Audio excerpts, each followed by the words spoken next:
Hey everyone, and welcome back to STEM Girl Budgeting. If you're new here, I'm a 26-year-old woman living in a high cost of living city with my husband. Today I'm going to be showing you how we budget all of our paychecks for a new month in this software that I use called You Need a Budget, or YNAB. So I've been using this software for over 4 years, and I was actually introduced to it by my husband, who's been using it for over 5. And we've been using a combined budget for over 3 years now. And so I just want to walk you guys through how we take all of our paychecks for a current month and then budget it for the next month. So today I'm going to be budgeting for the month of October using paychecks that we received in September. So first I'm going to go ahead and grab the money. So in YNAB you can create these filtered views, and I've just decided to add a new filter called month ahead, so that I can directly just grab this money from this category called next month. So the way this software works is that every single time you receive a paycheck, it shows up to ready to assign. So this is an envelope budgeting system. It's like a digital envelope. So every time you receive money into your linked accounts that are on budget, you'll see that money come up, and then YNAB will prompt you to divide it up to different categories so that you can decide what that money needs to do for you. And so I like to budget a month ahead. It's just a lot easier because then I can look at all of my categories just once a month and kind of see, okay, what do I need this money to do this month? So I just have it sitting in this category for the entire month until I'm ready to budget it for the next month.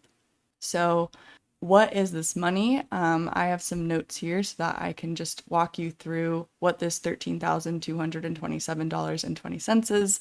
So part of this money is from myself. So I received 3 different paychecks that all totaled $5,360.70. And so this is a combination of a couple of things. So I am currently a PhD student. So I'm getting a PhD in a STEM field, and my school slash, I guess, advisor pays me a living stipend of about $4,000 a month gross. And I will say that this number is after tax, not gross. So obviously it's a really large number. Why is that? And that's because I'm getting paid an additional $300 a week right now because I volunteered to be a teaching assistant for a class. And so my stipend is guaranteed for just working on my thesis and my doctoral work. I get that stipend independent if I do any kind of teaching. And so because I elected to teach, I get an additional $300 a week for the duration of the class. So we're getting a lot of extra money right now, which is nice.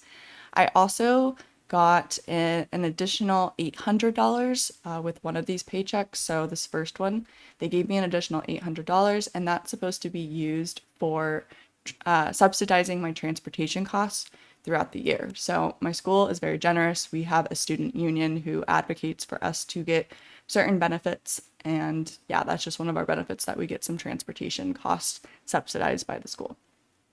Okay, and then next is my husband's income. So if you've watched my videos before, you might know that my husband is a 1099 independent contractor. And so he gets paid a flat rate every single month for this work that he does for this client. So he only has one contract right now. It's his full-time job. He only works on this contract and he gets paid money for it. And he actually, starting in the month of August, got a pay raise. So he just started this job back in May, and they were paying him a flat $10,000 a month. But starting in August, the person who, basically the CEO of the company that he's been working with, it's a very small company, was basically just like, hey, we really value your work. We know how hard you're working. We feel like you've really stepped up and taken a lot of responsibility and leadership, and we want to increase your contract amount. So now he's making $11,250 a month. So this is not quite the amount of money that he would be making post-tax, because in August, he got paid the first half with his original $10,000 a month contract and the second half with his $11,250 contract. So this is like halfway in between, and then next month it should be a bit more. this is all very, very exciting. If you're curious what he does, he is a software engineer. And so I guess if you multiplied what his monthly contract is out by 12, that would be now making $135,000 a year. He was making $120,000 before. And prior to this job, which he started in May, he was making $60,000 a year. So it was a really big jump for him, but it's because he decided to leave a research role and do more stuff that's just a little bit more lucrative. So anyway, our total income for this month and total to budget is $13,227.20. And if you're curious, our gross income was actually $16,863.40, and we set aside $3,636.20 for taxes, which is about 21.6% of our paycheck. It's a little bit lower than you might expect because we contribute a lot of money to pre-tax accounts, such as a traditional 401k for my husband, and then also his HSA. Okay, so hopefully all of that makes sense. So now we have all of this money and ready to assign that we can go to October. So I'm going to flip over to October and budget it out so that we can pay all of our bills and all of our expenses for the entire month. So I'm just going to walk through that. So starting with what I like to call deductions, and I do this in quotes because obviously it's not actually being deducted from his paycheck because he is a 1099 contractor. They just pay him the gross amount every month. But basically, these are things that would be covered if my husband was a W-2 employee. So health insurance, we have to pay for his health insurance on our own, and that's always $491.64 per month. We live in a state where health insurance is extremely expensive, and there's not a lot of options that are less than this that have good coverage. And then we elected to choose an HSA eligible health insurance plan. So it's a high deductible health plan. And in order to max out his HSA, it's $358 per month. And then lastly, we have my husband's 401k. So this is a self-employed solo 401k.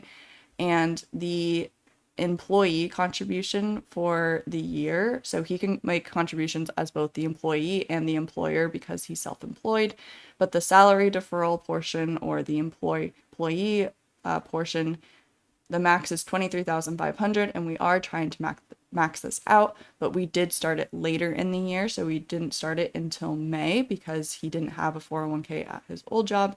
And so we need to contribute $3,125 per month in order to make this happen. Okay, so that's deductions. And so I guess you could say that our real net income is more like $9,252.56.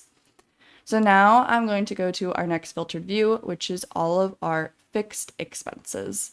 So I like to start with our rent. And so our rent for the month is $2,175. And so this is actually a pretty good deal for the area that we live in. We live in a 1-bedroom apartment. It's about 600 square feet. There's no amenities of any kind, but we live in a bit of a cheaper area. And so I would say average 1-bedroom apartments in our area are probably closer to 2,500, 2,600. So we elected to stay in this apartment so that we can save money and invest more money. For electric, I like to set aside $100 a month, and then if it ends up being less, I just take that money at the end of the month and put it towards something else. Our natural gas bill is just gas for cooking. It's for our stove, and that's always less than $15 a month. And then for internet, we are paying $55 a month. And then we already covered health insurance in the previous view, so I will skip that. And then for streaming services, we have 2 streaming services right now that come out to $15.98 per month. We also have some different cloud storages, Google and iCloud. So I'll cover those. And then this is my only expense that's actually bi-monthly, not monthly. But it's $49.30 per month. It's my Curology subscription. So this includes both their custom formula, a custom cleanser, and I also use their moisturizer. And then my husband pays $20 to go to the gym. Okay, and then next, so this is part of YNAB's philosophy, and this is to budget for expenses that do not happen every single month, but you know are coming. And so an example of this would be our renter's insurance. We pay this every single year. It's $137 usually every single year. And so instead of just paying $137 when the bill comes up, we always just set aside the monthly amounts so that it's just really easy and we don't have to think about it. Another example of this is our car insurance. So this is always, well, not always, it changes a lot, but every 6 months, it's about $770. It's just so expensive to get car insurance in the city that we live in. So that works out to be $128.33. Then we always set aside $100 for maintenance, and that's proven to be pretty necessary for the car that we have. We've just had to do tons of maintenance on it the last few years. So $100 a month for that. And then for registration, inspection, other fees, that's about $10.42 per month. And then I do have these categories that have an F next to them, and that just means that I do not fund them directly. And when I spend money out of this category, I go ahead and cover it with this flex fund. And the reason why I do this is because I don't like setting aside really small amounts of money for things that I don't spend from very often, and I don't know when exactly they're going to happen. So yeah, if we get a $40 ticket, then I will just cover it from the flex fund. If we need to pay a $25 copay, I'll just cover it from the flex fund, but I'll put it through these categories for reporting. So that's why I have those categories. I also have more categories that are similar to this that I have hidden. So these are the most commonly used categories of the hidden categories that I would pull money from the flex fund. So other examples of flex fund categories are like our furniture and decor category, and also like our career and school category, like if we're trying to get any kind of certifications or need like a transcript or something like that. And so I do have other categories hidden. And then we also have a number of annual subscriptions. And so I can do these one by one, but I'll also show you how to just do these things quickly. So you can just click this underfunded category, and then it will fund all of the categories at once. And that's actually what I would do if I wasn't if I wasn't filming these videos. I would probably just go to all categories up here, and I would just auto assign everything, because I don't need to actually go through everything, but it's fun to talk to you guys about it and to also think about, if we need each of these categories. So it is fun to go through one by one as well.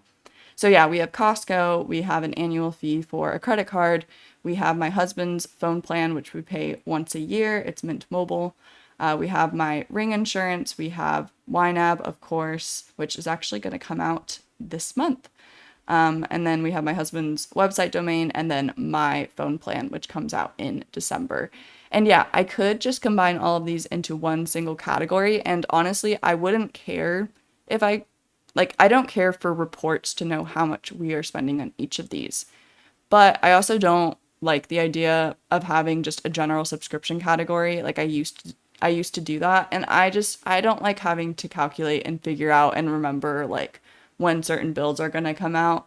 And like, it's just not that big of a deal to me to put $4 and $5 a month into these categories and just like let them build up and then not worry about it. Like I always know we have enough money in our budget for these things, and then I don't have to move things around. So I also just like seeing them listed out, because we can think about if we want to cancel any of them. Like I don't know if we're going to keep Costco, and so I like the reminder that we pay for Costco, so then we can cancel it if we want.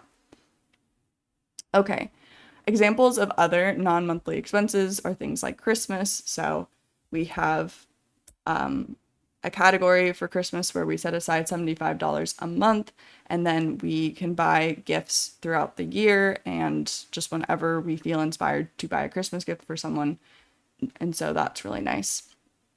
And then for joint spending, so we have a travel category to specifically visit family, and then we have a general travel category that's more for like vacation and for us to go to things that are not family related. And we like to keep this separate so that we always have money to go home. So both of us live far from our families. So it's just really nice to separate this out and to know like, hey, okay, we can go and buy that plane ticket to go home. And then my husband also has a annual gym fee, and so that comes out to about $4 a month. Okay.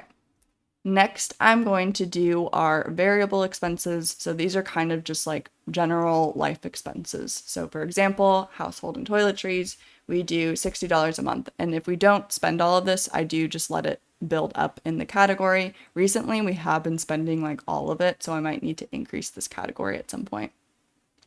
And then for food, we have groceries for $4.50, dining out for $3.50, and if we do not spend all this money, I actually do zero it out at the end of the month because we tried to budget pretty generously for these categories. Okay, next we have public transit and rideshare, and usually I would skip this category because I only fund it once a year. But this is the month. This is the month that I fund it every single year. So I told you at the beginning that I got an $800 subsidy from my school to cover transportation costs, and I like to specifically use it to fund public transit and rideshare so that we don't have to fund it throughout the year. And so I think I'm just going to go ahead and put $500 in there, and $634.33 should be enough for the next year to cover all of our public transit and rideshare. So that's nice because then I don't have to contribute to it throughout the year. I really like doing this because we do have a car, but we do live in a city. And, if I'm, out and about with friends, sometimes I will, take an Uber or a Lyft. And I like to just know that it's covered by this like subsidy that we set aside. So even though like it is our money and we are choosing to use it for that, it just makes me feel less guilty if I need to Uber home because I don't feel safe like taking the bus or something. And then gas, I'm going to set aside $100. And then, so I decided to change the way that we did our gas category. And I used to put in like $50 or like $75 and then let it build up. But instead, I think the most that we would probably ever spend on gas in a month is $100 because we never fill up more than twice. And so the plan is to always put $100 and then if we don't spend all of it, to take it out at the end of the month and then use it for something else. So that's how I'm going to handle gas. I'm going to handle it similarly to groceries and dining out now. And then we have parking, and we honestly probably don't need to put $15 in right now because it's $70. But I'm just going to go ahead and do it because you never know, because we do have to take tons of toll roads all the time, like in our area. And then we also do have to pay for parking periodically because we do live in a city, so it's a pretty common expense for us. So for now, I'm going to leave it, but we might stop contributing to this category because it's kind of built up for a while. Okay, next we have gifts. So this is just gifts that we want to buy throughout the year that are not Christmas, literally gifts or any kind of generosity to anyone in our lives. And then we have a specific category for charity, and we're letting this build up right now while we decide which organizations we want to support this year. Then usually I would fund our dates and fun category, but I've decided to stop funding it because I didn't realize how much this category had grown to. So it's over $900 right now. I really can't think of anything that we would do in a month that would cost $900. So I'm just going to wait for us to start spending this category down before starting to contribute to it again. I guess we just like haven't been doing too much in terms of, it's like when we hang out, we tend to opt to just like stay home, play games, like watch a movie, watch a show or something. And then we both like have our individual sports that we like to do separately. And then I like to run, and my husband will very often come on runs with me. And so we are spending time together, but we just haven't been spending a lot of money on the things that we've been doing together. And so maybe that's just the season of life that we're just not as interested in going out to see like shows and stuff like that. But I would like to have some money here, but I'm going to talk to my husband and see if we want to move any of this money towards like investments or anything. But yeah, I just need to talk to him about it. So I did tell you guys that my husband started using YNAB before I did. And so he's very involved and engaged in the budget. Like he looks at it, every single day, consults it before he spends anything. we both use it. He knows what's going on. He'll like ask me if I change anything, like, oh, why did you like change this or whatever. So we do like talk to each other about the budget pretty regularly, which is really nice. He's just not in, he just doesn't care about all of the little details quite as much as I do. But it's funny because some of the categories that we have are like really, really granular, and it's because he wants them to be granular. So it's not always me that like wants to have the categories be so granular. So like an example is I would not care if we had a general utilities category, like where we just put all of our utilities, but he feels super passionate that we should separate out electric and gas, and that they should not be one category because he likes the data to like look at it over time. So anyway, that's just something about him. He's actually a very detail-oriented person, and so am I, but I'm not as detailed as him in some things. Okay, speaking of detailed, we have our individual spending categories, and I feel like this is always interesting for people to see because I think a lot of people who have a partner and they budget together in this software, they will just have one category for like fun money for each person, but we like to have multiple categories. But let me just explain why. So first of all, our main like fun money category is just this guilt-free money. So this is a flat $100 that we can use for whatever we want. So this is guilt-free, don't need to think about it, don't need to talk to each other about it. But we also have some other categories in here. We have categories for clothing, fitness, and beauty for me, and for my husband, clothing, fitness, and haircuts. And so we used to have these categories combined, like we had one clothing category for both of us, a fitness category for both of us, a haircuts and beauty like category for both of us. And it just ended up being a little bit annoying because like I don't know, we would just run into issues sometimes where one of us wanted to buy something but didn't realize that the other person wanted to buy something, and then we realized it was actually easier to just separate it out. But the reason why we don't want to combine it with our fun money is because we do consider these things for our household to be needs, and the amount that we fund them is in line with what we think that the other person needs and what we like discuss. And so because of that, we've decided to keep them separated so that we can fund them specifically and not have it interfere with our fund money for the month. But then also we want them to be separate from each other so that I don't have to keep track of like, oh, does he want to buy clothes? So I don't need to buy as many clothes, blah, blah, blah, blah. And so it's actually just like way simpler to have more categories in this situation. And we've just really loved it. Like ever since we started doing this, I can't remember when we started. It was probably a year or two ago, but ever since we started separating out category groups like this and just having all of our categories be separate, we've just really enjoyed spending money more and like have had less, conversations about it, and it's just really good. So I'm going to fund all of those. You will notice that there are slightly separate amounts, and that's just based off of our average spend for those categories. And then lastly, we do have a gifts category for each other. And so we get $25 a month so that we can just buy each other gifts throughout the year. So birthday gifts, Christmas gifts, and then also any like surprise gifts that we want to give each other. And then if we ever spend more than what's in this category, we just cover it with our fun money.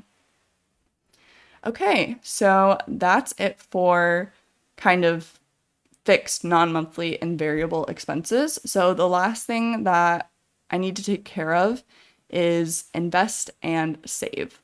So this is where we do all of our other investing. So I already funded the HSA for the month and the solo 401k employee contribution, but I do want to fund our taxable brokerage. So we do a minimum of $1,000 a month right now so that we can meet our investment goal for this year, which is to invest $50,000. I'm also setting aside money every single month so that we can make a employer contribution to my husband's solo 401k in 2026. So once we kind of know what our total income is and everything like that, we're going to make an additional contribution to the solo 401k as the employer before we file our taxes. And so I'm setting aside $500 a month right now to go towards that additional contribution that we're going to make. Okay, and then because of my husband's raise and because I'm getting paid more right now because I'm working as a teaching assistant, we have a lot of money left over. So we're going to have to make some decisions of, what we want to do with this money. So first, I'm going to think about if I want to add any more money to the flex fund. So this flex fund, I explained, just can be used for a lot of different things. I like it to be between 3,000 and 4,000, and it is right now. It's a little bit on the lower end, but it's probably fine. What I'm gonna do, I think, is put in 136.81, right? Okay, and then let me go back to non-monthly. So, okay. We have 1,000 for family visits, 2,484 for travel. That's probably fine. Yeah. Should I just invest all of it? I feel like I should invest all of it. This is probably something I should talk to my husband when he gets home. He really doesn't care. He actually really likes that we invest a lot of money. Because we used to not invest very much money before he changed jobs because it was just really hard to, yeah, I don't know. Finances were much harder before he more than doubled his income for obvious reasons. So I think we might just put $2,000 more in here. Oh my gosh, this is so much money. Yeah, every single time we invest now, like if you watch my other videos, so I didn't start this YouTube channel until my husband got a new job because that's just like how it worked out in my life, that I was just super busy until about April, and then he got a new job and I'd been thinking about making a YouTube channel, and then I made one and our income had just gone up really, really dramatically. So I never got to like budget with you guys when we made a lot less, but it's just so crazy. And every single month that we invest now, I'm just like, wow, that could be a super nice vacation to Europe or to Korea or like something, just every time we invest, I'm just like, wow, this is so much money. Like, I just literally can't believe that we make this much money now. And maybe for some of you, this isn't a lot of money. For us, it is a lot of money. So yeah, I think we're gonna invest 3,000 into our taxable brokerage. That's so crazy. So, not including this $500 because we're setting aside savings, we're going to invest about $6,500 in October. Yeah, that's so crazy. Okay, anyway, I might cut this out of the video because I've just been rambling about it for so long, but that is how we budget. So going back to all categories, you can see all of our categories here are green and ready to go for October.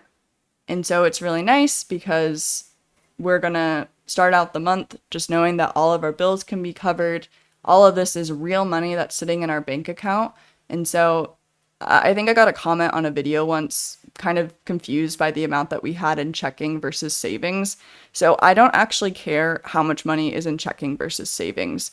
YNAB treats this as just one giant pot of money. So this $55,877 is spread out across all of these categories in the available column. So if you added up all of these categories, they would be equal. So you can see here, October summary, available money, that amount equals that amount.